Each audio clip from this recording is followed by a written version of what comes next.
But let me tell you something. What they don't want you to understand is what's being established is a power dynamic.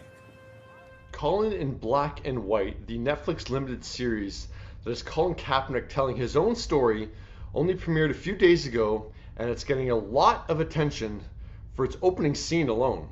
Teams poke, prod, and examine you, searching for any defect that might affect your performance. No boundary respected, no dignity left intact. In the sequence, Colin compares the NFL to slavery. Come on, boys, hurry up. Look at that shape there. Look at this. Mr. Farber, I got your bid. 30, James, 30 to you. 100. So, next one coming up, best one we got. 500. 600. Right here. Look at this here. Come on, who wants this? 700. There we go now. 1,000. 1,000.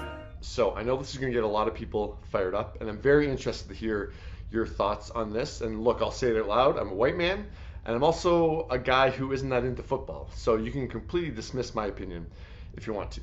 Now, one, I don't think Colin is literally saying being in the NFL is like being a slave. I don't think he's making that literal comparison.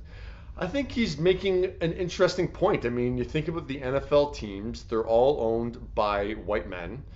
And yes, they are buying black men to perform for them.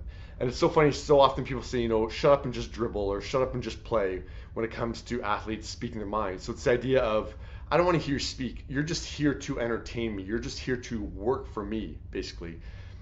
So, there's comparisons there, and I think it's an interesting thing to look at. I mean, it has been a very strange thing that all the NFL teams are owned by white men, and became glaringly obvious through the Black Lives Matter movement and George Floyd when, these NFL owners didn't know what the heck to do with themselves because they're just these privileged white men.